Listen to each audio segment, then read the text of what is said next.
Hi, I am Dr. P.K. Talwar, cosmetic surgeon, New Delhi. I am working for last 30 years as a senior cosmetic surgeon in Delhi, and previously I was attached to Apollo and Max Hospital.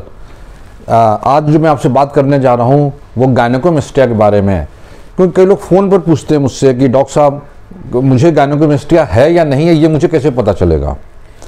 तो बड़ा ही practical सवाल है, natural बात है। तो उसके बारे में मैं उनको 2-3 हिंट देना चाहूँगा जिससे उनको पता चल जाएगा कि उनको वाकई गायनेकोमेस्टिया है या नहीं। देखिए, गायनेकोमेस्टिया का मतलब मैंने शायद पिछले वीडियो में आपको बताया था कि गायनेकोमेस्टिया का मतलब होता है गायनेक इज फीमेल और मेस्टिया इज ब्रेस्ट। तो जो फीमेल लाइक ब्रेस्ट हो जाती है उसको गायनेकोमेस्टिया बोलते हैं। ये तो हो गई एक बात। अब आपको गायनेकोमेस्टिया है कि नहीं, इस जो गायनेकोमेस्टिया वो शुरुआत कहाँ से होगी? वो निपल से होगी शुरुआत। वो क्यों? देखिए, अगर आप देखेंगे, मैं एक पिक्चर भी आपको दिखा रहा हूँ साथ साथ, कि जितनी भी मिल्क डक्ट्स होती हैं, दूध की नलियाँ होती हैं, वो सब कहाँ मिलती हैं? निपल के आगे मिलती हैं। जब माँ दूध पिलाती है तो पूरे ब्रेस्ट का जो दूध है वो निपल के जरिए निकलता है। तो सारे जो ग्लैंड्स हैं उनकी जो दूध की नलियाँ वो निपल में मिलेंगी। तो इसकी शुरुआत निपल से होगी हमेशा। तो अगर आपको लगता है कि आपके निपल में कुछ चेंज आ रहा है या थोड़ा पफीनेस आ रहा है, थोड़ी सी भी स्वेलिंग आ रही है हल्की सी, और या हल्का सा दर्द होने लगता है, तो आपको संभावना है कि शायद आप गायनेकोमेस्टिया है या गायनेकोमेस्टिया की तरफ आप बढ़ रहे हैं। तो ये बहुत ही प्रैक्टिकल चीज़ है कि निपल के आसपास देखना आपको।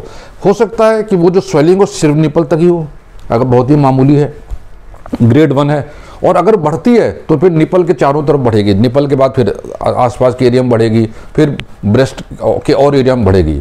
तो nipple is very important thing. आपको हमेशा ध्यान रखना होगा स्वेलिंग निपल पे है, निपल के आसपास है कि नहीं है, और अगर पफीनेस उसमें आ रही है या दर्द हो रहा है तो संभावना है कि आपको गायनेकोमेस्टिया है। इसके लिए अब आप क्या करेंगे? आप अपना सेल्फ एग्जामिनेशन कीजिए। आप बाथरूम जाते हैं, नहाते हैं, तो उस टाइम आप अपने आप को मिरर के सामने खड़े होकर देखिए।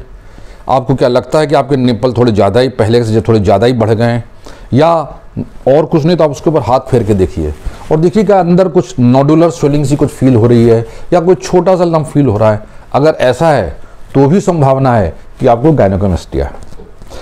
और एक चीज़ आपको और बता दूं मैं, ये तो होता है जब ग्लैंड बढ़ती है तब हम उसको गायनेकोमेस्टिया बोलते हैं। कई बार क्या होता है, आदमी मोटा हो गया, अब आप जनरल मोटे हो गए हैं, चारों तरफ फैट है, तो आपको लगेगा, आपकी छाती भी थोड़ी बढ़ गई, आपको लगेगा शायद मुझे गायनेकोमेस्टिया है। लेकिन वो ट्रू गायनेकोमेस्टिया नहीं है, क्योंकि ट्रू गायनेकोमेस्टिया में ग्लैंड बढ़नी चाहिए जिसको कि हम निकालते हैं। अगर सिर्फ फैट है तो हम सिर्फ लाइपोसक्शन करेंगे। लाइपोसक्शन के द्वारा क्या करेंगे, जो छाती की जो एक्स्ट्रा फैट है उसको हम निकाल देंगे, उसमें कोई दिक्कत नहीं है। लेकिन गायनेकोमेस्टिया में जो लाइपोसक्शन करते हैं फैट के लिए जो एक्स्ट्रा होती है, एंड जो बड़ी हुई ग्लैंड है उसको निकालते हैं, काट के निकालते हैं। तो ये जो गायनेकोमेस्टिया में हमें सर्जरी डेफिनेट करनी है, ग्लैंड की सर्जरी डेफिनेट करनी है। तो ये कुछ चीज़ें जो मैंने आपको टिप्स दी हैं, इस पर आपने ध्यान रखना। एक और चीज़ जो आपने देखनी है, कई बार क्या होता है, अगर आप टी शर्ट पहने हैं या आपने शर्ट पहनी है तो आप देखेंगे कि उसमें जो निपल्स हैं, निपल्स का उभार दिखने लगता है आपको। तो अगर आपको ये उभार दिख रहा है, निपल्स बाहर किसी सामने बैठ के किसी दूसरे आदमी को दिख रहा है, तो आप समझ जाइए कि आपको गायनेकोमेस्टिया की संभावना बहुत ज़्यादा है या आपको गायनेकोमेस्टिया है। तो इसमें भी आपको तुरंत अलर्ट हो जाना चाहिए ना। दूसरी चीज़ क्या है कि गायनेकोमेस्टिया जब भी होगा, यूजुअली देखा गया कि दोनों ब्रेस्ट इन्वॉल्व होती हैं, क्योंकि आप में कुछ हार्मोनल चेंजेस होने या कुछ भी हो रहा है तो दोनों ब्रेस्ट इन्वॉल्व होंगी। अगर कभी कभी रियरली ये भी हो सकता है कि एक ही ब्रेस्ट आपकी थोड़ी बड़ी हो दूसरे के मुकाबले, लेकिन ये कम होता है। तो अगर दोनों ब्रेस्ट बड़ी है तो अगेन संभावना यही है कि आपको गायनेकोमेस्टिया है। दोनों तरफ आपको सिम्टम्स आने शुरू हो जाएंगे, पफीनेस और निपल्स, या नोडुलर फीलिंग होगी, थोड़ा सा पेन भी हो सकता है। तो ये इट इज़ यूजुअली बायलैटरल, दोनों तरफ होना चाहिए ये सब चीज़ें। तो ये जब कुछ चेंजेस आप में आएंगे तो आपने पहला काम क्या करना है, आपने अपने प्लास्टिक सर्जन के पास जाना है और उसको दिखाना है। वो ही सही तरह से आपको उसका डायग्नोस करेंगे, फिर आपको उसका निदान बताएंगे कैसे करना चाहिए, उसमें फिर वो आगे बढ़ेंगे। तो ये बेसिक चीज़ है। आपको अपने बारे में अवेयर होना चाहिए, अपनी बॉडी के बारे में अवेयर होना चाहिए।